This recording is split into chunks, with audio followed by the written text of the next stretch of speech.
Bonjour et bienvenue dans Avez-vous choisi, le podcast du vendredi qui vous invite à tout choisir dans votre vie. Je suis Oriane Savouré-Lucas, céréale choisisseuse de ma vie.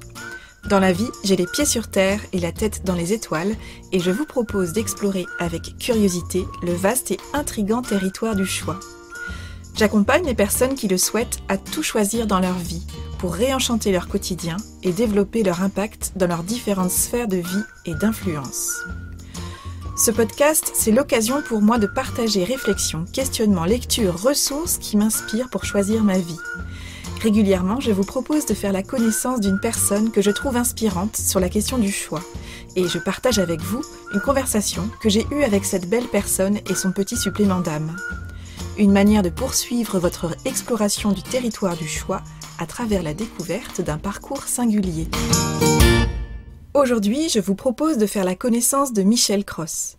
Michèle est la créatrice des Douces Angevines, cette jolie marque pionnière des cosmétiques biologiques en France, qui est née il y a 25 ans cette année, à Soucelles, un petit village des Basses-Vallées angevines. De Michèle, je connaissais peu de choses avant de la rencontrer, si ce n'est ce que j'avais lu sur elle quelques années auparavant, dans son portrait proposé dans un numéro de Psychologie Magazine. Je me souviens m'être dit que cette femme m'inspirait par son parcours et par sa façon de parler des plantes et de la nature. Mais je n'en savais pas plus que cela. Il y a quelques mois, plusieurs rencontres, événements et discussions ont remis les Douces Angevines sur mon chemin et dans mes pensées. J'avais envie d'en savoir plus sur cette marque dont je venais de découvrir les produits, ainsi que sur l'histoire de sa créatrice. J'ai rencontré Michèle à l'occasion d'un stage, communiqué avec les plantes, qu'elle animait chez elle, sur le site des Douces Angevines, à quelques kilomètres d'Angers, avec sa fille Julie. Lors de ce stage, j'ai découvert Michèle, herboriste de beauté, et j'ai pu observer et apprécier sa douce détermination, l'intention qu'elle pose dans chacune de ses actions, ainsi que son amour des plantes et l'attention particulière qu'elle porte à leur âme. Michèle approche les plantes avec respect, douceur et enchantement. Michèle murmure à l'oreille de la nature et encapsule et associe avec respect et intention les merveilleux parfums que les plantes lui révèlent. Et le résultat, c'est qu'il y a de la magie dans les flacons des Douces Angevines. Ces créations sont une invitation au voyage. Un voyage des sens, un voyage au cœur du monde végétal et un voyage en soi. J'ai voulu en savoir plus sur Michèle, sur son parcours et sa relation au choix, elle qui a quitté le métier d'enseignante dans lequel elle se sentait enfermée, pour se former à l'herboristerie, avant de devenir herboriste de beauté et de trouver sa liberté dans le cadre en créant sa propre marque. Michèle a très gentiment et simplement accepté ma proposition d'interview. Elle m'a reçue chez elle pour partager une douce conversation sur le choix par un jour de tempête du mois de juin dernier. Là, bien à l'abri des vents violents et de la pluie battante, là, dans son bureau cosy et lumineux grâce à sa grande baie vitrée donnant sur le jardin et laissant deviner la rivière en contrebas, nous avons échangé sur le choix. Et l'émotion a été au rendez-vous. Au cours de notre conversation, Michèle et moi avons parlé, entre autres, du parcours de Michèle qui parle de mouvement, de voyage et de transmission, de son choix de changer de vie professionnelle pour construire son propre chemin, pavé après pavé. Un chemin unique, car jamais emprunté jusqu'alors, et donc à créer de toutes pièces. Un chemin menant vers des choix toujours plus justes pour elle et plus authentiques. Un chemin au cœur de la nature, évidemment, bordé de plantes, de fleurs odorantes et d'arbres. Nous avons parlé également de ces rencontres qui comptent et de partage. Nous avons parlé de l'incroyable joie qui nous envahit quand des personnes importantes pour soi valident et font résonner ce qu'on ressent au plus profond de soi. De cette confiance et de cette assurance qui grandissent avec la reconnaissance qui nous arrive. Des messages transmis par le monde végétal si on veut bien prendre le temps de prêter l'oreille. Ou encore du rire des fées. Je vous souhaite une bonne écoute. Bonjour Michèle. Bonjour. Merci beaucoup d'avoir accepté mon invitation dans mon podcast Avez-vous choisi. Merci beaucoup de m'accueillir chez toi, à Soucelles, et dans l'atelier artisanal des Douces Angevines.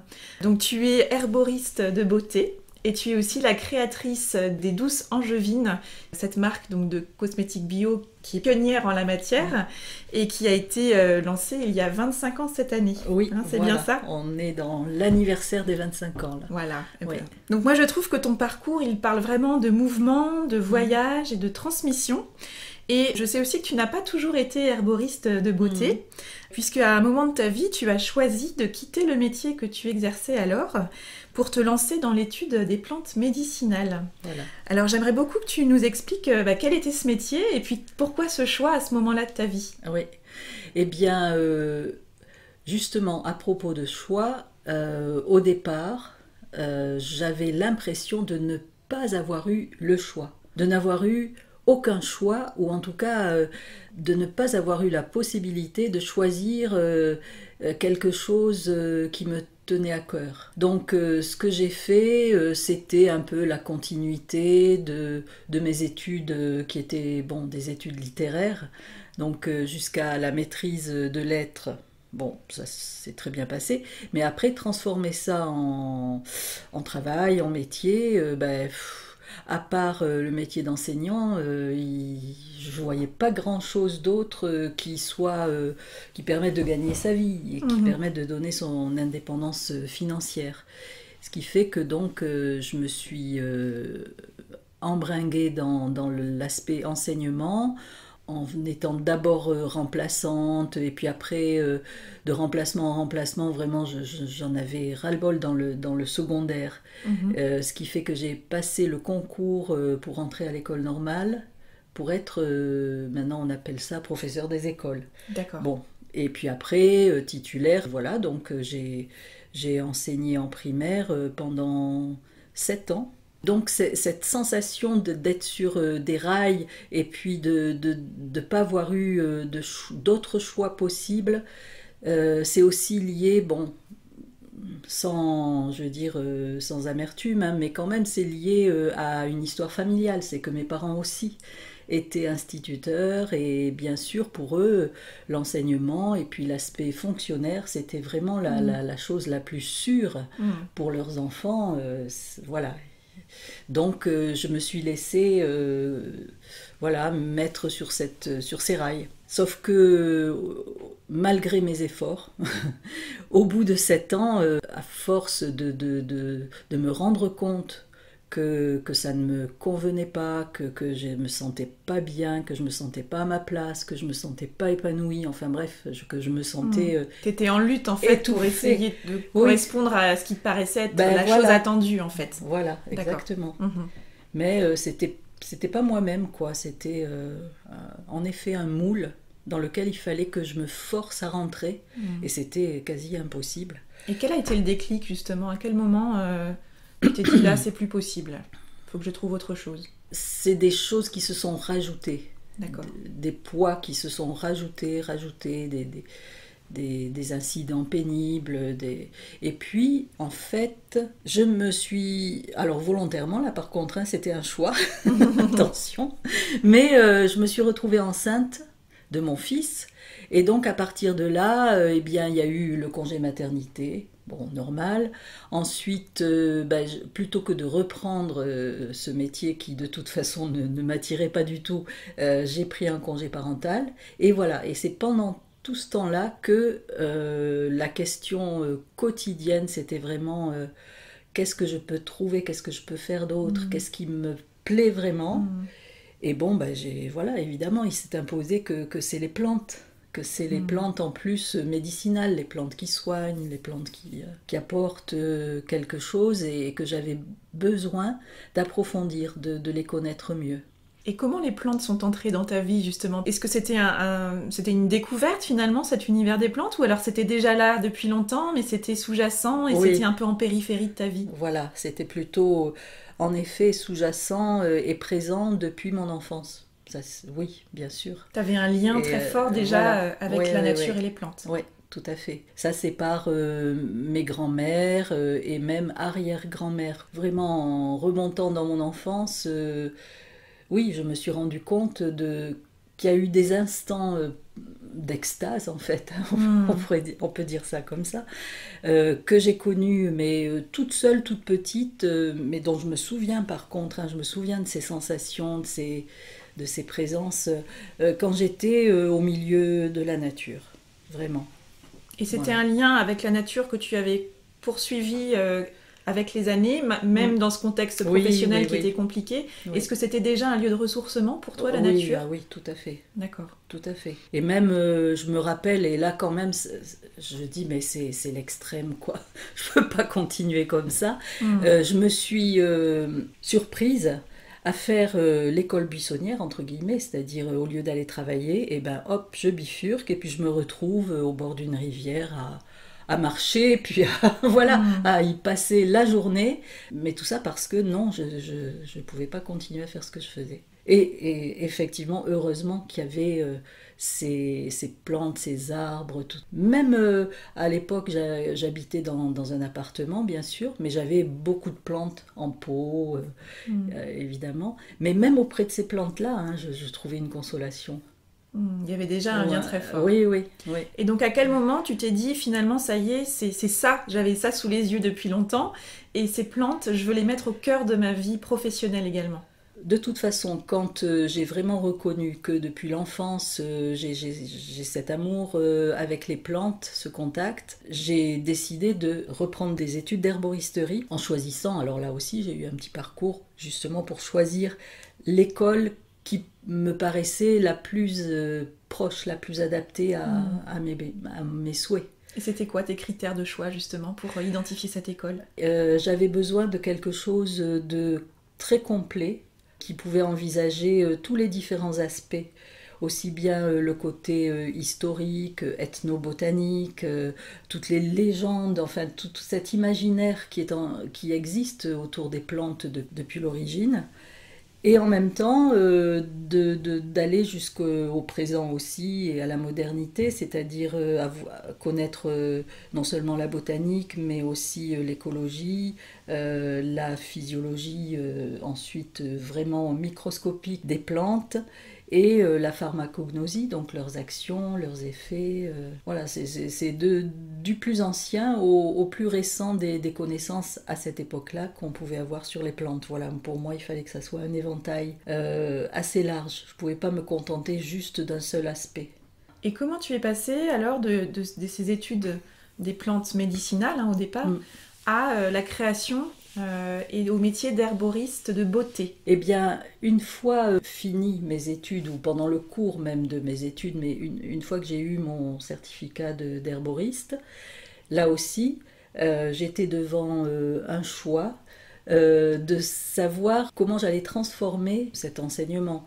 Donc, est-ce que je pouvais j'aurais pu être phytothérapeute, voilà, ça c'était une possibilité, naturopathe, en approfondissant après vraiment le côté thérapie, ou bien conseillère dans une herboristerie, ou enfin voilà, il y avait diverses possibilités.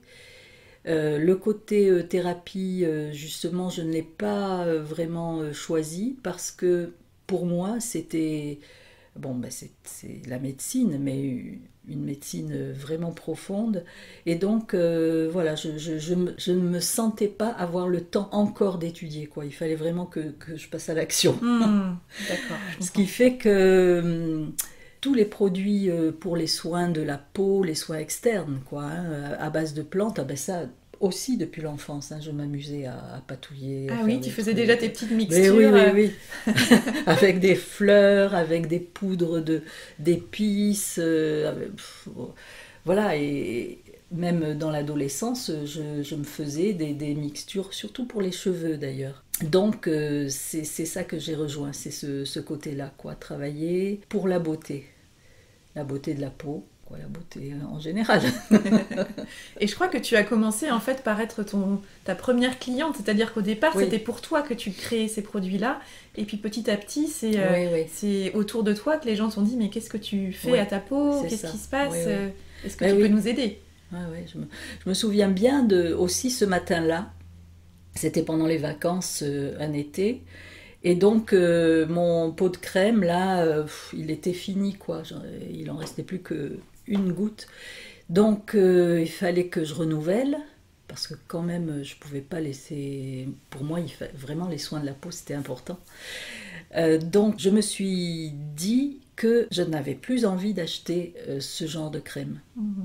Parce que déjà, bon, maintenant, ça fait quasi 30 ans, ben voilà, je commençais à me dire, mais qu'est-ce qu'il y a dans ces crèmes? C'est bien joli, bon, ils disent qu'il y a des plantes, mais bon, à quel point, comment, pourquoi, qu'est-ce qu'il y a là-dedans? Sachant que justement, vu les études que j'étais en train de faire, ben, il y avait des choses, des informations que j'avais, et donc je me suis dit, ben, je peux me débrouiller moi-même. Alors bon, j'ai commencé par faire une première huile de beauté, puis après j'ai expérimenté des recettes que je rencontrais dans des livres, donc des recettes très anciennes, hein, où les mesures, c'est des onces, enfin bon, des mesures qu'on n'a plus aujourd'hui. On n'utilise plus aujourd'hui. Et oui. Donc que j'ai adapté en tâtonnant finalement mais pour essayer de suivre un peu ce qui s'était déjà fait et qui avait fait ses preuves en fait. Donc voilà, c'est petit à petit quoi. J'ai mis la main à la pâte. Et donc le premier produit, ben, il me convenait, c'était bien pour moi. Mais après je l'ai fait essayer à mon entourage et puis j'ai eu des demandes, voilà, moi j'ai la peau comme ci, comme ça, tu pourrais pas... Et donc à partir de ces demandes particulières, j'ai répondu, j'ai cherché les plantes les plus actives, les plus adaptées. Et puis donc voilà, j'ai fait un mix en fait entre ces demandes, mon propre ressenti et toutes les études, tout ce que je savais d'une manière livresque, on va dire, ou théorique. Mais voilà, j'ai essayé de mettre tout ça en pratique. Et expérimenter immédiatement, soit par moi-même, soit par d'autres cobayes proches qui voulaient bien faire des essais. Et ce que je trouve très intéressant dans ce parcours, c'est qu'on voit bien que tu as construit pas à pas en fait cette aventure des douces angevines qui paraît très construite aujourd'hui, très installée. Voilà, tu y allais pas à pas, tu as ajusté en fait ton parcours au regard de, comme tu disais, de ton ressenti, de l'écho et de la résonance que ça pouvait avoir chez les autres aussi. Et c'est comme ça, pierre par pierre, plante par plante, que tu as construit l'histoire des douces angevines. Pour moi, c'est comme un chemin. C'est ça. Tu vois, mais un petit chemin, quoi, un peu tortueux, enfin, mais sympathique. Pas une autoroute. Oui. Surtout pas. Un chemin fleuri, pavé de jolies pierres. Et surtout, on sent que c'est un chemin que tu as choisi et que tu as même construit, en fait, au fur et à mesure que tu cheminais dessus. C'est ça. Et en fait, aussi, ce qui était très important, c'est que tout le long de ce chemin, bon, comme les cailloux blancs, bien sûr, il y a cette image-là, mais il y a les rencontres. Voilà, une personne par-ci qui m'apporte ça, une autre personne, et ainsi de suite, quoi. C'est très important aussi de pas être solitaire, évidemment, hein, de pouvoir... et donc, tu parlais de transmission. Alors là, c'était peut-être pas de la transmission, c'était des échanges, vraiment. Et des enrichissements, pour moi, en tout cas. Ce qui vient enrichir forcément derrière le produit. Oui. Parce que moi, ce que je trouve très intéressant avec les produits douces angevines, c'est que on sent vraiment, quand on applique ces produits-là, qu'on applique des produits qui ont un supplément d'âme. Où il y a cette démarche très holistique que tu décrivais tout à l'heure. On sent que voilà, elle transpire à travers... on sent qu'il y a eu une intention particulière qui a été posée au moment de la conception et de la création de ce produit. Quelle est justement l'intention que tu poses dans la conception et dans la création des produits douces angevines? En fait, ce que je tente, et j'ai toujours tenté dès le départ de faire, c'est de garder la vie de la plante et de travailler d'être vivant à être vivant et donc de développer des process, des façons de faire qui ont fait leur preuve dans le temps, dans l'histoire et que j'ai adapté à aujourd'hui, mais des process donc qui vont pas dénaturer, qui vont vraiment respecter ce qu'est la plante sans introduire des éléments de chimie, chimie fine on l'appelle, mais voilà. Même si dans ce que je fais, il y a aussi de la chimie, c'est la chimie aromatique, mais c'est ce que les molécules aromatiques contenues dans les plantes, dans les huiles essentielles. C'est pas des choses que je vais rajouter artificiellement. Voilà, il n'y a aucun intrant artificiel. Et voilà, pour moi, c'était vraiment la chose la plus importante. Et de respecter ce vivant, cette vie. De la magnifier en fait, enfin, de magnifier ce vivant, de magnifier la plante oui, dans un flacon finalement. Voilà, oui. De rassembler aussi. C'est ça qui me plaît beaucoup en même temps. C'est de réunir et d'unir différentes plantes et donc voilà, différentes personnalités, on va dire, aussi de plantes, d'huiles essentielles qui ont voilà, chacune des esprits, des âmes différentes, et donc de les aider et de faire en sorte qu'elles se marient, qu'elles s'unifient dans le produit. Donc en fait, toi, tu fais entrer en discussion finalement les plantes entre elles pour trouver le juste équilibre, la bonne alchimie, pour créer le produit le plus juste possible. Oui. Moi, je sens qu'il y a beaucoup de conscience aussi justement dans ce processus de conception, de création. Quelle est la place du choix dans ce processus de création ? Moi, je ne me suis pas autorisée à travailler à l'intuition à fond uniquement. Donc il y a une base, on va dire, de connaissances, de science de la plante et du végétal. Oui. Et j'ai toujours eu besoin de ça. C'est comme une certaine sagesse, mais d'enfant-sage, on va dire. Voilà, qui fait les choses comme il faut. Et ça me donne ensuite la liberté, justement. Je pense qu'il y a cette liberté possible.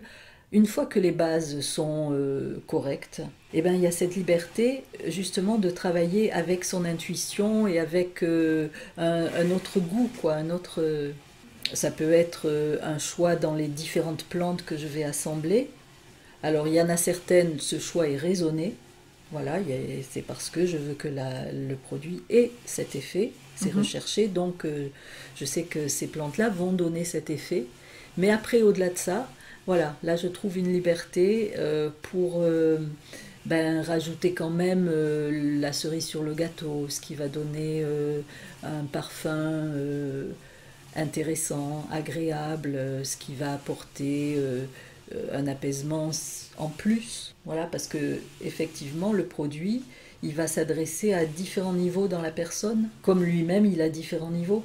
Il a son niveau physique, sa texture, après il y a le parfum, après il y a encore d'autres choses qui peuvent se déployer et qui peuvent se mêler et être assimilées par soi-même. Et on sent que tu fais aussi le choix de te laisser surprendre par les propositions que peuvent faire les plantes elles-mêmes. Oui, c'est sûr. Quand je crée un produit, il m'est arrivé parfois, c'est comme si j'entendais les plantes qui veulent venir pour travailler, voilà. Donc moi. Et au bout d'un moment, mais attendez, il y en a trop, quoi. Il faut se calmer. Il va falloir en sacrifier, quoi. Et voilà, là, il faut choisir aussi. Mais choisir pour clarifier, simplifier. Parfois, aller à l'essentiel. Parfois c'est nécessaire, oui. Je crois que tu t'es formée auprès d'un chaman il y a quelques années. Oui. Qu'est-ce que cette approche t'a apporté et comment est-ce que tu mobilises cet enseignement dans ta pratique aujourd'hui ? Tout était ensemble, quoi. Il n'y avait pas trop de séparation, c'est-à-dire que je cherchais ce que je pourrais faire de ma vie. Qui soit vraiment juste pour moi. Et puis je cherchais qui j'étais moi-même déjà dans mon parcours, mon chemin. J'ai eu cette recherche de sens, recherche de moi-même qui je suis et donc comment je peux me trouver, qu'est-ce que je peux trouver. Et puis j'ai suivi des enseignements et finalement il y a maintenant plus de 10 ans, j'ai rencontré ce chaman et là, vraiment, j'ai eu très envie de m'y de m'y mettre en entier là aussi, c'est-à-dire aussi bien avec mon corps qu'avec tout le reste. Toutes les dimensions de ton être. Voilà, En fait. oui, oui. Mais le corps aussi, le physique, très important d'engager aussi Oui. et donc de travailler à s'enraciner aussi. Oui, parce que avant pour tout. être connecté, Mais oui. il faut être très ancré avant tout. Voilà, Mm. exactement. Ensuite, donc tout cet enseignement voilà, qui concerne plein de domaines différents, mais où les plantes sont très importantes, justement, le monde végétal, il est très important. Mais ça m'a confirmé et ça m'a appris, mais conforté aussi dans ces intuitions que j'avais, que tous ces niveaux de vivant, que ce soit le règne minéral, végétal, animal, il n'y a pas de hiérarchie. Il n'y a pas l'humain, par exemple, qui est au-dessus de tout ça. Et déjà, donc, à ce moment-là, voilà, ça a été confirmé et reconnu, parce que vraiment, je trouve que c'est juste, quoi. Voilà. Et donc, à partir de là, les plantes, il y a eu... comment dire, c'était surtout des confirmations, quoi. Et puis peut-être aussi cet enseignement m'a permis de comprendre l'importance du rituel. Voilà, l'importance de permettre à l'esprit et de reconnaître que l'esprit a besoin de descendre dans la matière et que donc ce qu'on peut faire d'une façon matériel, avec des objets, de rituels et tout, mais ça rend les choses sacrées. Oui, vraiment, j'ai beaucoup apprécié de pouvoir découvrir l'aspect rituel, l'aspect cérémonie, et ça, en sachant que non, ce n'est pas du folklore. C'est la vie, quoi. Et c'est une manière en plus de manifester cette communion qu'on peut avoir. Et comment tu l'as intégré justement concrètement dans ton processus de production, de création de tes produits, cette notion de rituel et de cérémonie? Peut-être que ça se retrouve davantage, ça, en particulier, on va dire. Quand j'ai composé, fabriqué un lot, un produit, eh bien, pendant la fabrication et une fois qu'il est fini, je suis dans une attitude vraiment d'ouverture, quoi, de communication avec ce que je fais. Et tout autour de moi, il peut y avoir ce qu'on veut. Moi, je suis juste là avec les plantes, enfin avec les extraits de plantes que je vais mettre en œuvre. Et quand c'est fini, il y a la dynamisation. Donc ça, j'ai déjà suivi des enseignements pour la biodynamie, hein, que les anthroposophes conseillent pour l'agriculture. Eh bien, cette façon de dynamiser les préparations de plantes, je l'ai adaptée à une façon de dynamiser les produits finis. Étant donné qu'ils sont tous fluides, et c'est justement particulièrement adapté à une dynamisation comme ça, et le chamanisme m'a permis d'y rajouter une autre connexion avec les plantes. Voilà, d'être encore davantage une sorte de canal. Ça passe à travers moi, c'est pas forcément moi, non.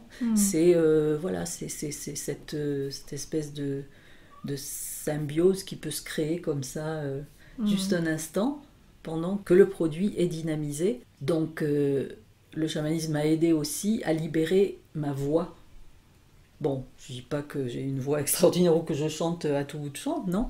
Mais dans ces instants-là, je chante, voilà, s'il me vient, là aussi, c'est sous la forme d'un chant spontané, voilà, en fait. C'est un chant spontané qui est le chant du produit, avec tout ce qu'il y a dedans, qui est une infinité de choses.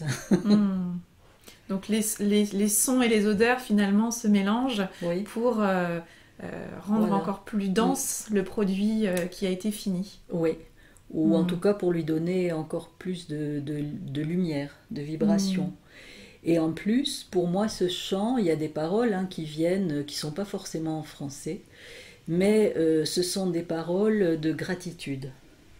Parce que ça aussi, le chamanisme me l'a confirmé, me l'a appris. La gratitude, c'est vraiment très très important, quoi. Aussi, c'est une conscience, quoi. C'est une prise de conscience que... Choisir en fait Oui, de ne pas considérer tout comme acquis, voilà, oui. mettre de la conscience dans tout dans tout ce qu'on fait Oui. et dans Et tout ce qu'on compose aussi. oui, voilà. Et puis, il y a aussi ce côté émotion, mais émotion positive. Parce que là aussi, on peut choisir entre le positif et le négatif au niveau de ce genre de choses. Mais voilà, là, c'est une émotion positive. C'est la joie d'être dans cette création. Et alors justement, moi, je suis très intriguée quand tu dis que tu es en communication avec les plantes, avec toute l'âme aussi du monde végétal. Quelles sont les questions que tu poses aux plantes pour qu'elles t'offrent une conversation la plus authentique possible? Et puis comment tu parviens aussi à capter et à encapsuler le rire des fées de ton jardin dans tes produits? Des fois, c'est très simple, vraiment. Il ne faut pas se casser la tête. C'est dire bonjour à la plante, ou même la féliciter d'être toute belle. Voilà. Et puis après, c'est aussi d'essayer d'être enfin neutre. Je ne sais pas si c'est le bon mot, mais d'être concave, mais réceptif, quoi. Pour voir, est-ce qu'il va y avoir une réponse, qu'est-ce qu'elle peut me dire, mais sans rien forcer, quoi. Une posture de curiosité et d'ouverture, en fait. Oui, C'est ça. oui, oui. Sans forcer. Et si jamais il y a quelque chose qui passe, ça peut être extrêmement léger, ça peut être infime, ou voilà, c'est jamais extraordinaire comme on voudrait, ou on rêve, non. C'est très, très fin. Très subtil. Voilà, mais justement, là, du coup, la présence, elle est nécessaire pour le capter, pour l'accepter, pour pas en faire non plus un fromage, mais justement, c'est là, hop, je l'ai vu, ouais, c'est bon. Et au fil de ce parcours-là, j'imagine que tu as affiné aussi ta manière d'entrer en relation avec le monde du végétal et de la façon de l'intégrer dans ton processus de création. De quelle façon ça s'est affiné justement? Quels sont les nouveaux ingrédients que tu as su ajouter ou mieux doser selon toi au fur et à mesure?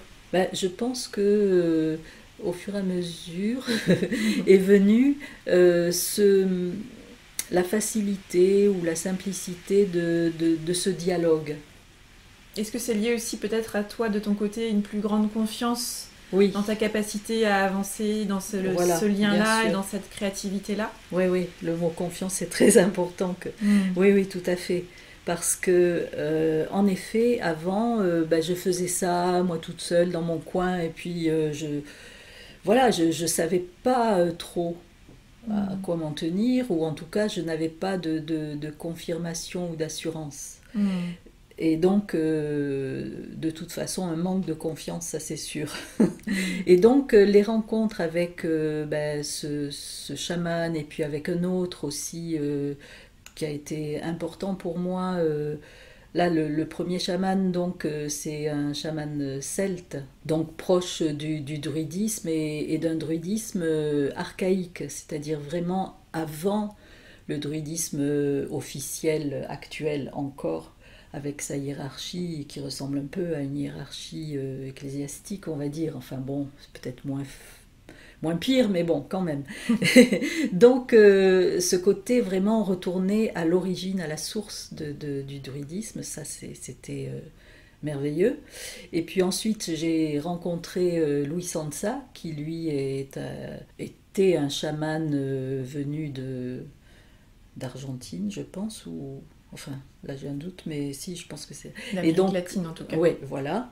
Et puis, donc, je l'ai rencontré à Paris, puisqu'il a vécu les 20 dernières années de sa vie à Paris, Ça aussi, ça a été une rencontre extraordinaire. Et l'un comme l'autre, ils m'ont, je sais pas comment dire, ils m'ont reconnu. T'as senti une sorte de reconnaissance Oui, voilà. et de validation et donc d'autorisation à avancer avec assurance dans ton projet aussi. Oui, oui. Est-ce que tu as souvenir d'un moment particulier sur ton chemin, justement, où tu t'es senti autorisée à avancer avec beaucoup plus d'assurance? Une rencontre, un moment particulier où l'extérieur t'a reconnu justement particulièrement et où tu te dis, c'est pas juste moi, c'est pas juste ce qui est dans ma tête qui a du sens. Visiblement, ça fait écho et ça résonne chez d'autres aussi. Et chez des personnes dont la vie est pour moi important et puissant. Oui, tout à fait. Eh bien, avec ces deux-là dont je viens de parler, et les premières fois où je me suis entendue, enfin je les ai entendus me confirmer, me complimenter même, ou dire que voilà comment ils trouvaient ce que je faisais, mais je n'en croyais pas mes oreilles. Et bon, voilà, ça c'est un travers que j'ai peut-être encore d'ailleurs, que... Voilà, il y a une espèce de... On l'appelle des fois le saboteur, je ne sais pas si... Bon, ça parle à quelques-uns, effectivement. Mais je disais, mais comment? Mais c'est de moi qui parle? Ben oui, c'est ça. Ben oui, bon, ben ok, au bout d'un moment quand même, il faut... voilà, quoi. Après ça te donne, en tout cas, une invitation à aller vers la concrétisation de tes projets et de tes idées, en fait. Oui. Encore plus. Voilà. Tu as envie d'y mettre encore plus de puissance et encore plus d'engagement, j'imagine. C'est comme ça que je l'entends. Oui, c'est des encouragements, en tout cas, oui, très, très importants, en fait. On en a besoin, quand même. Et au fur et à mesure de ton parcours de vie, comment est-ce que tu as construit ta recette pour faire un choix qui soit le plus juste pour toi? Quelle est cette recette que tu as pour, dans ta vie, que ce soit professionnelle ou personnelle, faire un choix qui soit le plus juste, le plus aligné pour toi? En même temps, c'est délicat, cette question de choix, parce que sûrement qu'il y a différentes sortes de choix, différents niveaux, évidemment. Bon, il y a des choix, c'est vraiment rien du tout, quoi, je veux dire. C'est des petites choses assez matérielles. Mais après, les choix vraiment de vie ou de choses importantes dans la vie... Pour lesquels il y a de l'enjeu pour nous, en fait. Voilà, oui. Ça dépend, des fois, ça a été comme des visions. Par exemple, pour arriver ici, ce lieu où on est maintenant depuis 20 ans et où j'ai pu développer le jardin, tout ce que je fais. Avant même de venir visiter cet endroit, j'ai eu une vision. Et avec particulièrement un arbre qui s'est montré qui est près de la terrasse. Voilà, c'est ça. Ouais, c'est ça. Et donc une fois que j'ai, en venant, identifié ce fameux arbre que j'avais vu, je me suis dit bon ok, c'est là, quoi, voilà. Même si à ce moment-là, c'était en hiver, c'était austère, c'était un peu délabré, c'est à l'abandon. J'aurais pu dire ouah non, c'est trop dur, c'est pas possible, c'est trop. Et non, j'avais cette vision et je me suis dit c'est pas la peine de chercher davantage, c'est là, quoi, voilà. Donc t'as aussi fait le choix d'honorer cette vision-là et d'y voir un signe de justesse, en tout cas un critère de je peux pas me tromper si j'honore ce que j'ai pressenti, en fait. Oui, voilà. Après, c'est aussi comme une sorte d'acceptation. Voilà, ça sera bien. Voilà. Ou en tout cas, je ferai ce que je peux de mieux. Et ça rejoint, j'ai l'impression, ta philosophie de vie plus globale qui est ne rien forcer, trouver son propre tempo, ajuster. Oui. Ne rien forcer, mais en même temps, je me connais une obstination. Des fois, d'ailleurs, quand je faisais certaines choses, je me trouvais tel un bulldozer, quoi. Et rien n'aurait pu me dévier de ta destination. Oui. En revanche, je sens il y a à la fois beaucoup de détermination, c'est-à-dire je sais où je veux, je sais où je vais, je sais ce qui est important pour moi, et en même temps une certaine philosophie à se dire ça pourra arriver par différents chemins et je reste ouverte et curieuse au chemin que peut prendre mon parcours jusqu'à cette destination qui, elle, reste un objectif très clair dans mon esprit. Oui, oui, oui. Après, on m'a dit une fois qu'il fallait se méfier de ce qui était trop facile. Et effectivement, c'est sûr que j'ai pas choisi la facilité du tout, mais parce que aussi la facilité m'ennuyait à mourir. Donc voilà, il y a aussi ça. Hein. Pour moi, l'ennui, c'était la mort. Et bon, bah, du coup, je m'ennuie pas du tout, pour le moment en tout cas. Toujours pas. Et du coup, ce critère de joie reste aussi, j'imagine, un indicateur de je suis sur le bon chemin. Oui, on est à l'opposé de l'ennui, du coup. Dès qu'il y a de la joie, il y a de la vie, il y a de la créativité, et on sent que voilà, tu as à cœur d'activer ce pouvoir créateur aussi, et d'inventer, d'être dans la curiosité, l'ouverture pour aller poser la pierre suivante sur ton chemin. Oui. Parce que aussi sur mon parcours, donc j'ai rencontré des personnes importantes pour moi, hein, et donc à qui j'ai posé la question, par exemple.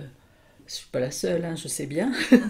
Mais pourquoi je suis faite je voudrais créer, mais je veux créer. Mais quoi? Qu'est-ce que je peux créer? Et bon, heureusement, on me répondait par des rires et par cherche. Voilà. C'est tout. La porte est ouverte, cherche. C'est ça. Et en cherchant, petit à petit, on affine et on va vers des choses qui sont justes et on trouve sa place. Oui. Mais après, en effet, c'est l'opposition de l'ennui, c'est-à-dire que si ça m'intéresse, si je sens qu'à l'intérieur, ça bouillonne, ça pétille. Voilà, ça pétille, c'est bon signe, quoi. Ouais. Voilà. Peu importe la forme, finalement. Oui, peu importe, et puis surtout, peu importe que ça ne soit pas reconnu, que ce soit pas quelque chose qui va dans les clous, qui est déjà tout bien normé, quoi. Qui entre dans le fameux moule que tu avais très envie de quitter en début de carrière pour toi. Ah oui. Il y a un côté, évidemment, recherche de liberté, et un côté aussi rébellion. Rébellion contre tout ce qui veut étouffer la vie. Est-ce qu'il y a un prochain grand choix qui t'attend à la fois professionnellement ou personnellement, où tu te dis là, je sens j'arrive à un embranchement, il y a peut-être quelque chose qui se dessine pour moi? Il y a beaucoup de choses qui m'intéressent, hein, toujours autant, qui m'intéressent d'approfondir. Ce qui me plaît beaucoup, c'est peut-être d'être capable de soigner un lieu, de soigner un paysage. Des choses qui ont été peut-être bien abîmées ou qui sont un peu en souffrance, d'aider à les améliorer, à faire circuler les choses. À redynamiser le lieu dans ses énergies. Voilà. Alors ça rejoint un peu la géobiologie, ça rejoint un peu le feng shui. Oui, aussi, c'est ce que j'allais dire. Au niveau des paysages. Et c'est quelque chose qui me plaît beaucoup. En ce moment, en tout cas, voilà. Et ça, c'est pareil, c'est quelque chose que tu perçois immédiatement quand tu es dans un lieu, l'énergie des végétaux et s'ils sont bien ou pas. Oui, il y a des lieux où je me sens très mal à l'aise, vraiment. Ah là là. Mais ça fait longtemps. Par exemple, quand on était jeune, on faisait du camping sauvage. Et des fois, les endroits où les autres voulaient camper, moi, il était hors de question que je passe la nuit là. Alors bon, c'était mal vu à ce moment-là, c'était des conflits, oh là là, empêcheuse de tourner en rond et tout, mais non, c'est pas possible. Et voilà, il y a et d'autres endroits par contre où on sent que là ça va, c'est bien, c'est une sorte de sérénité. Voilà, oui. Chaque végétal a sa place, tout est harmonieux et toi du coup tu trouves ta place aussi. Et oui. Et puis j'aime vraiment beaucoup ce contact avec les arbres. Il y a des arbres merveilleux, quoi, vraiment. Et puis c'est des sages, quoi. C'est vraiment des sages et qui peuvent dire des choses, hein, qui peuvent vous dire des choses. C'est quoi le plus beau message, le plus touchant que tu aies reçu du monde végétal?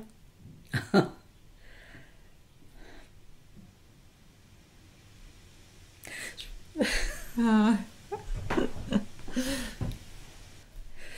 Ça te touche cette question? Oui, ça me touche beaucoup, mais pourtant, je voudrais pouvoir le dire. Hein, c'est rien de...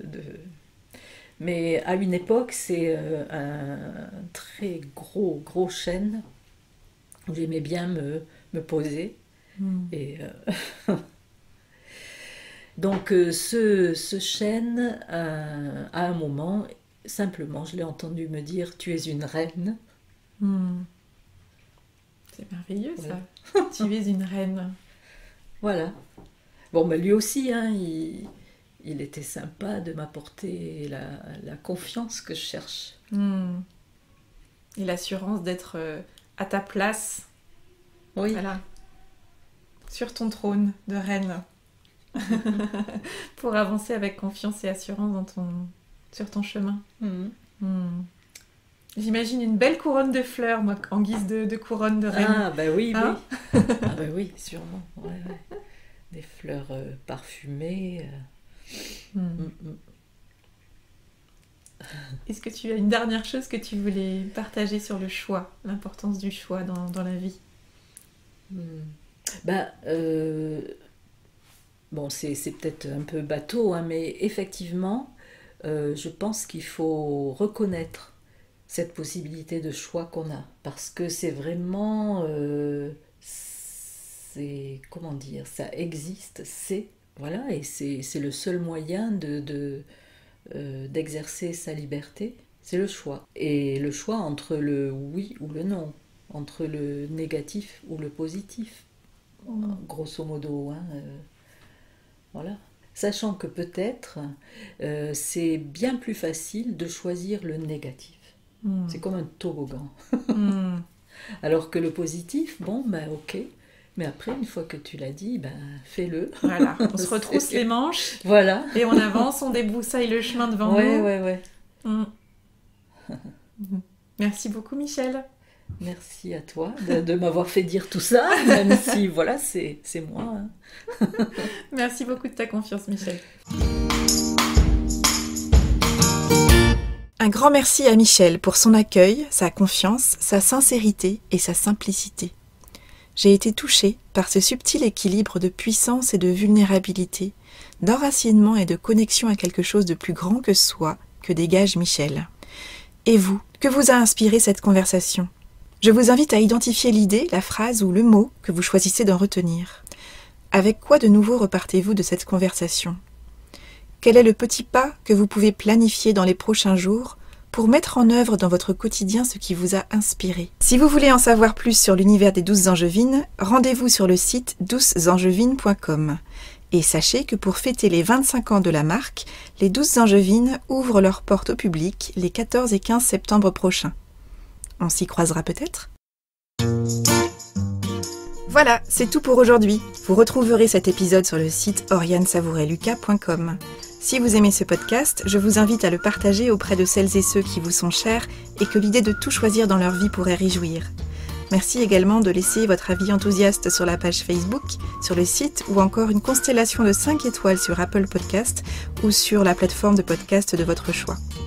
Vous contribuerez ainsi à soutenir ce projet de façon bienveillante et efficace.